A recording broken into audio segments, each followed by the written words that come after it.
sino algo que no le gustaba tanto, algo que sonaba seco y alborotado. Oyó la lluvia azotando la ventana de la cocina.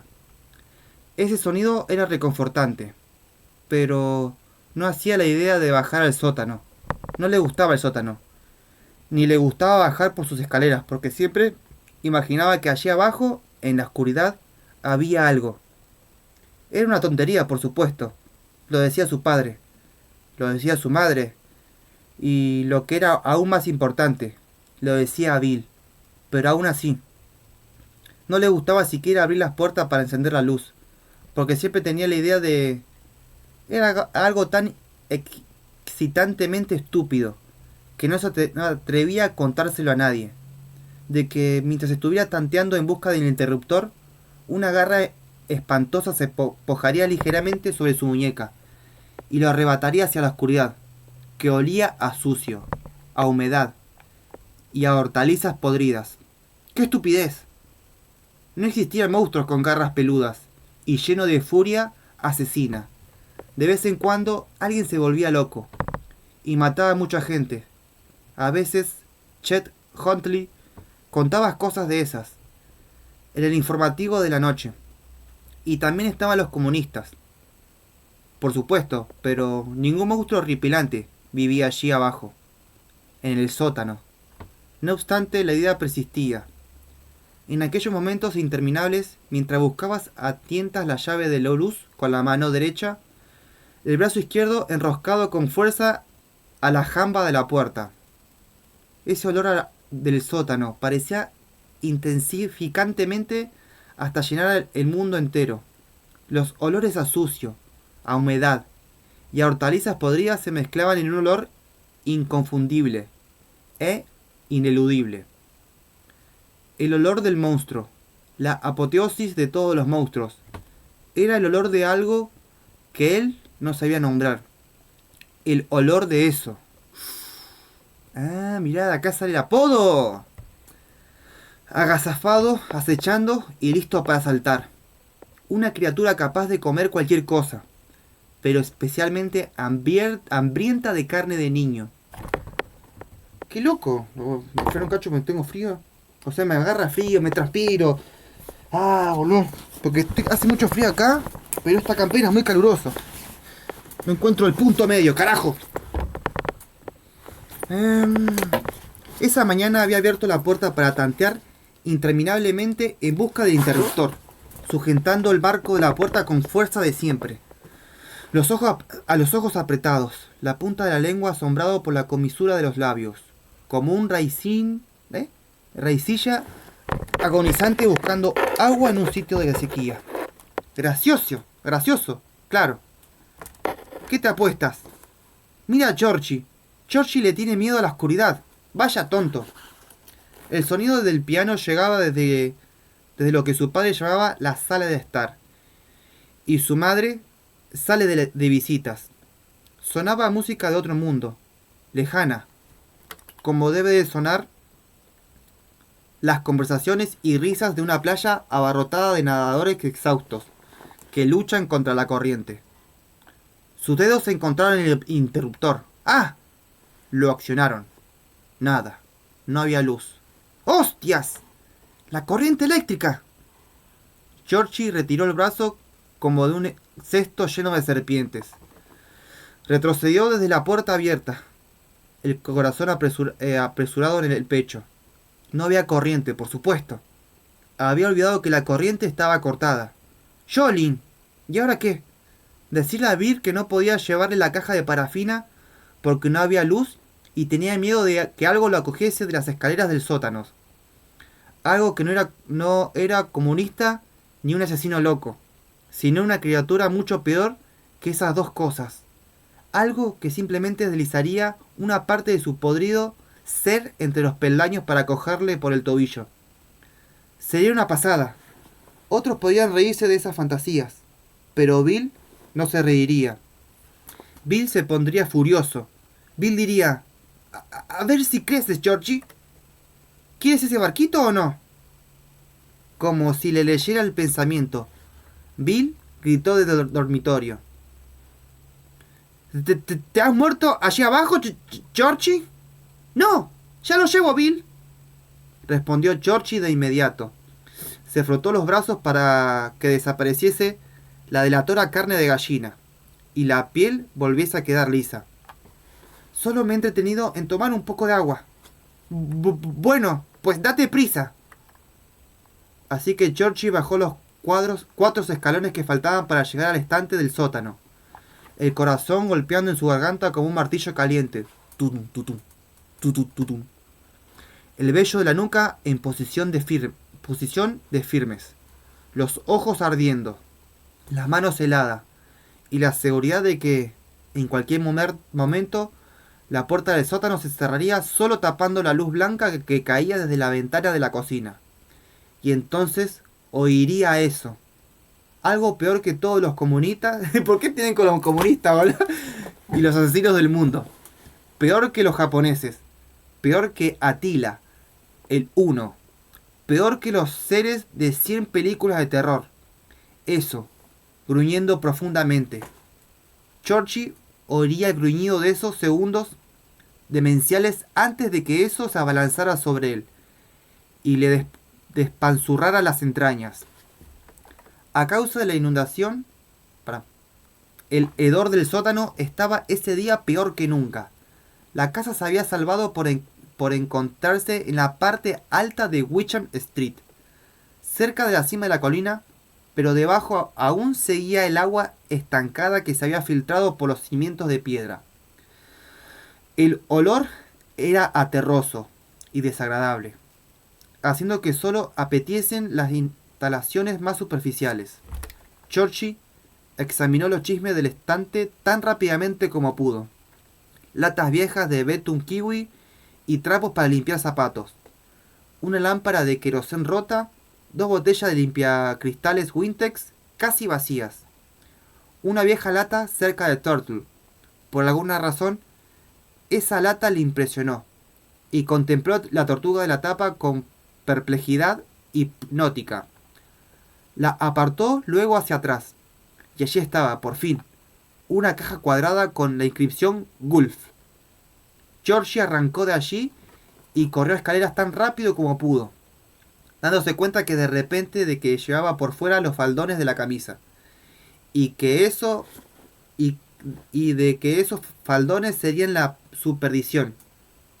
La cosa del sótano le permitía llegar casi hasta arriba, y entonces le cogería por el faldón de la camisa y tiraría hacia atrás y... Alcanzó la cocina y cerró la puerta a su espalda.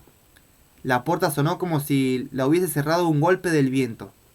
Georgie se apoyó contra ella con los ojos cerrados, la frente y los brazos cubiertos de sudor, sosteniendo la caja de parafina apretada en su mano.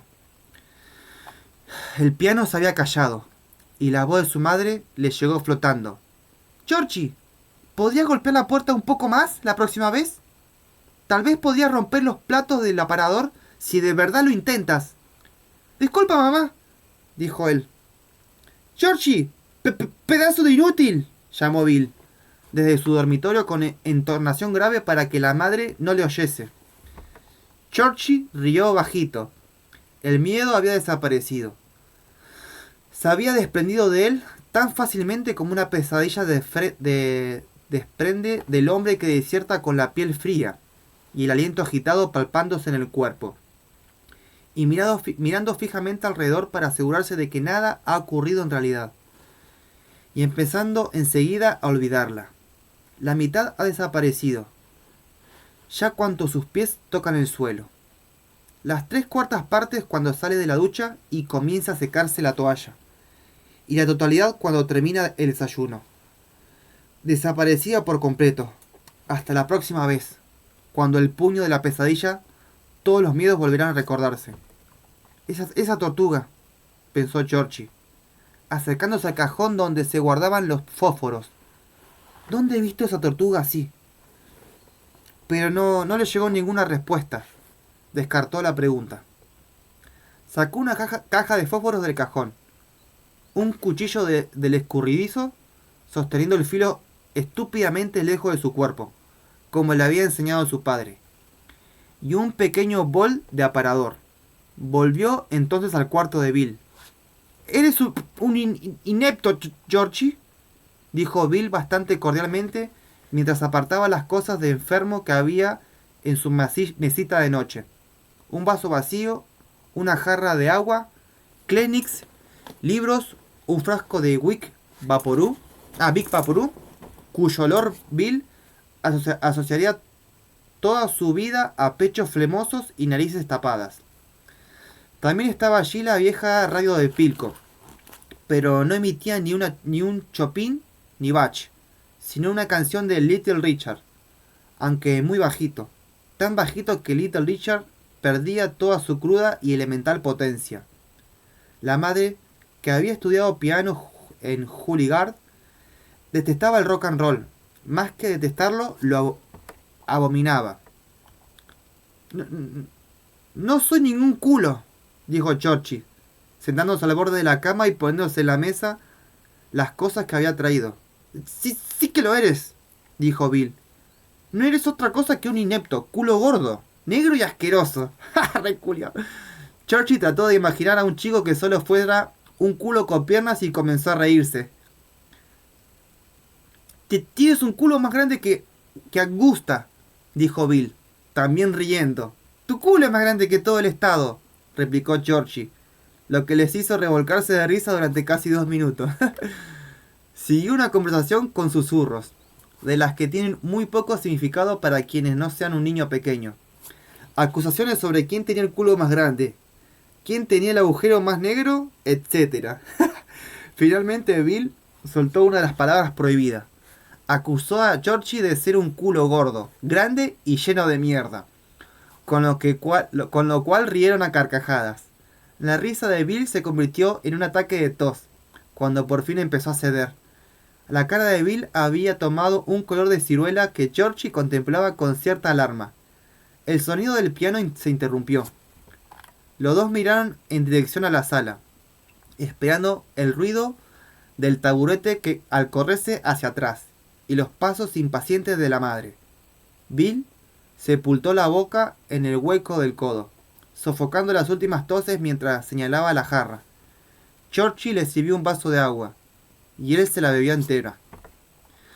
El piano volvió a empezar otra vez para Elisa.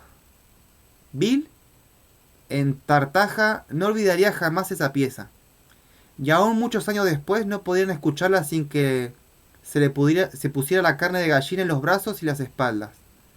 El corazón le daba un vuelco, y recordaba, mi madre estaba tocando eso el día en que Georgie murió.